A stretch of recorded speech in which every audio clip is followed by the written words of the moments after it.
Hello बच्चों, आज की वीडियो में हम बात करने वाले अपने कैश फ्लो स्टेटमेंट की फुल फ्लैश क्वेश्चन के अंदर, जिसके मैं हम लोग को ऑपरेटिंग एक्टिविटी बताऊंगा, इन्वेस्टिंग बताऊंगा और फाइनेंसिंग बताऊंगा, और नीचे अगर एक दो एडजस्टमेंट गिवन है तो वो भी बताऊंगा। मैं पहले आप लोगों के सामने एक एक पॉइंट, जो बैलेंस शीट आप लोगों के क्वेश्चन में गिवन होती है, एक एक आइटम मैं बैलेंस शीट का पढ़ूंगा और आपको ये बताऊंगा कि कौन सी चीज कहां कैसे कैसे ऐड होती है, कैसे लेस होती है।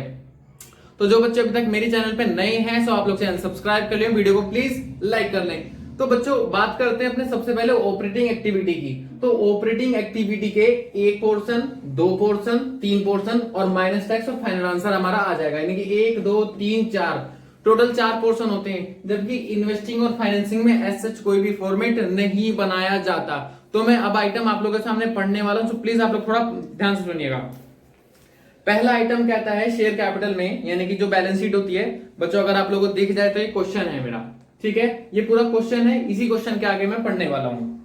शेयर कैपिटल है बेटा 5 लाख से 8 लाख हो गया, यानी कि पैसे आ गए, और शेयर कैपिटल हमारा बनता है फाइनेंसिंग का आइटम।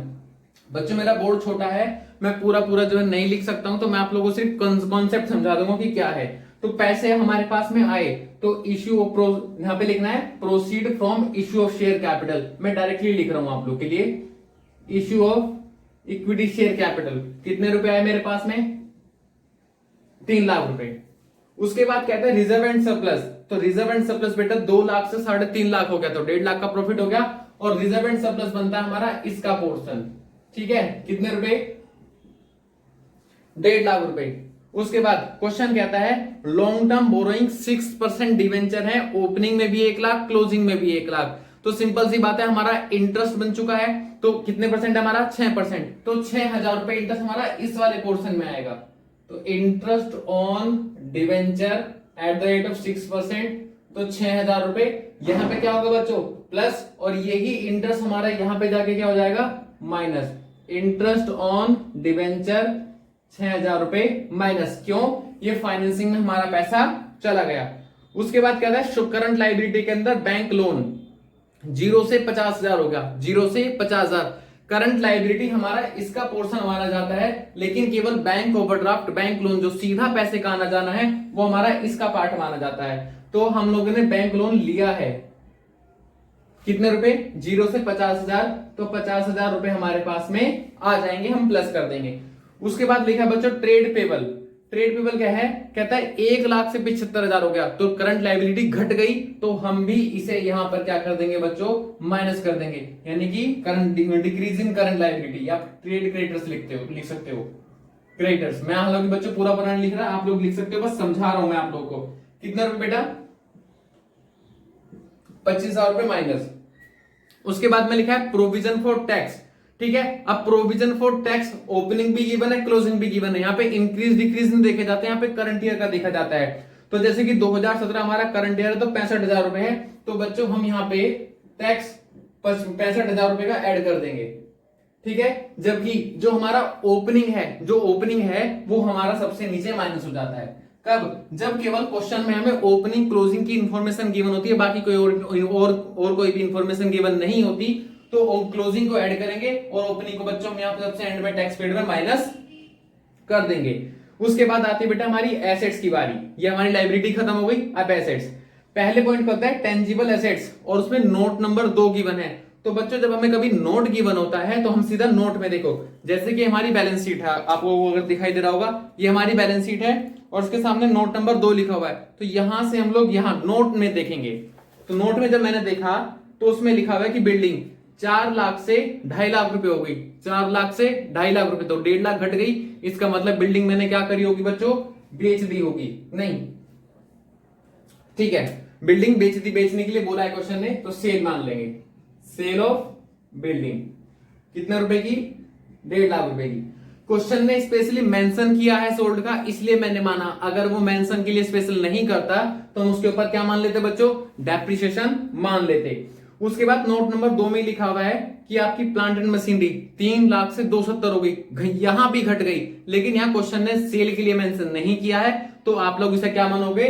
डेप्रिसिएशन मानोगे, depreciation on plant and machinery. बच्चों मेरा बोर्ड छोटा है, आप लोग को इसलिए मैं हर चीज बोल रहा हूं। 30,000 रुपए मैंने डेप्रिसिएशन का ऐड कर दिया। उसके बाद इंटेंजिबल असेट्स, इंटेंजिबल असेट्स में गुडविल है 1 लाख से 50,000 हो गई, और कहीं भी सेल वगैरह के लिए नहीं बोला, 1 लाख से 50,000 घट गई, तो उसके ऊपर हम एमोटाइजेशन, क्योंकि बच्चों जो इंटेंजिबल असेट्स होती है उसके ऊपर हमारा क्या लगता है, एमोटाइजेशन। एमोटाइजेशन ऑफ गुडविल कितने रुपए की हमारी, 50,000 रुपए की हो गई, ठीक है। उसके बाद कहता है नॉन करंट इन्वेस्टमेंट 0 से 2,70,000 हो गई, बढ़ गई, तो इसका मतलब हमने खरीद ली होगी, तो परचेज ऑफ इन्वेस्टमेंट, और अगर हमने परचेज करी है तो माइनस पैसे चले गए होंगे। उसके बाद आ जाओ करंट इन्वेस्टमेंट, उसका कोई ट्रीटमेंट नहीं करना है कहीं भी तीनों में से, क्यों, क्योंकि हमारी कैश एंड कैश इक्विवेलेंट का पार्ट माना जाता है। उसके बाद इन्वेंट्री 60,000 से 50,000 हो गई, और इन्वेंट्री अगर हमारी करंट एसेट्स घटे तो हम इंक्रीज करते हैं, और करंट लायबिलिटी बढ़े तो बढ़ाते हैं, घटे तो घटाते हैं, जबकि करंट एसेट्स के साथ में उल्टा रिलेशन होता है। अगर हमारी करंट एसेट्स बढ़ रही है तो घटा देंगे, और घट रही है तो बढ़ा देंगे। कैसे, इन्वेंट्री बेटा 60 से 50 हो गई, घट गई 10,000, तो हम क्या करेंगे, इसे ऐड कर लेंगे, किस वाले पोर्शन में, इस वाले पोर्शन में, यानी कि इन्वेंट्री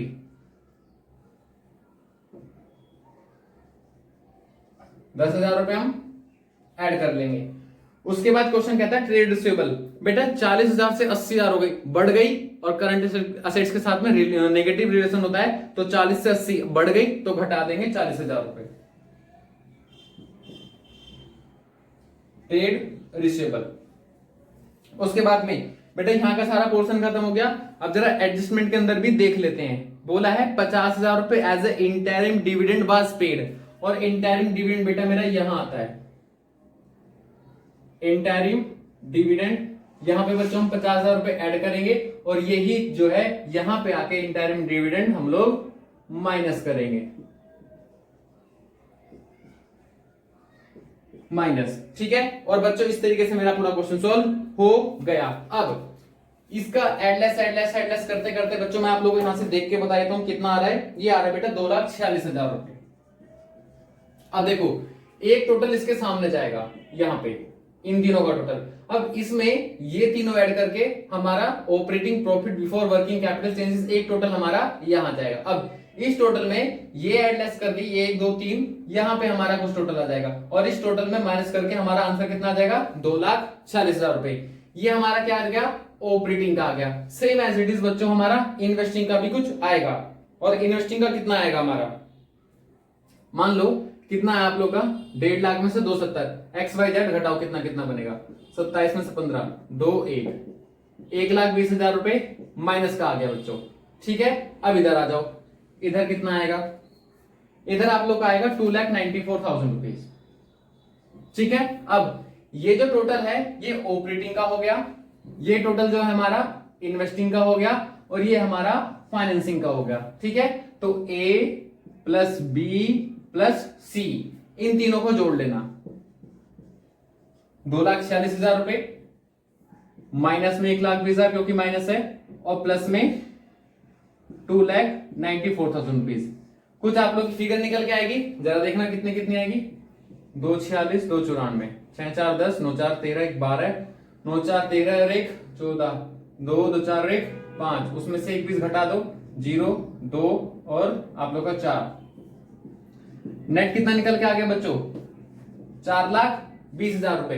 अब इसमें opening cash and cash equivalent, opening current investment, इन दोनों को जोड़ देना, ठीक है। ओ कितना कितना आ रहा है, एक में है बेटा 50, ओपनिंग है आप लोग का 50,000 रुपए, ओपनिंग करंट इन्वेस्टमेंट गिवन नहीं है, ठीक है, तो कुछ नहीं जोड़ेंगे, इनको ऐड करो 470, और ये किसके बराबर आना चाहिए, ये आना चाहिए आप लोग का क्लोजिंग सीसी के बराबर, क्लोजिंग सीसी यानी कैश एंड कैश इक्विवेलेंट के बराबर, और प्लस करंट इन्वेस्टमेंट भी इसके अंदर जोड़ देना। अब अगर ये दोनों और ये दोनों अगर आप लोग का पोर्शन बराबर है तो आप लोग का आंसर बिल्कुल सही है, बिल्कुल उसमें कोई दिक्कत नहीं है। सो अगर आप लोग को मेरी वीडियो पसंद आई हो, कॉन्सेप्ट समझ में आया हो, तो प्लीज आप लोग मेरे चैनल को सब्सक्राइब कर देना, वीडियो को लाइक करना, ताकि आप लोग को यहाँ पे हर दिन एक डेली नोटिफिकेशन मिलती रहे। सो आज के लिए टाटा बाय बाय।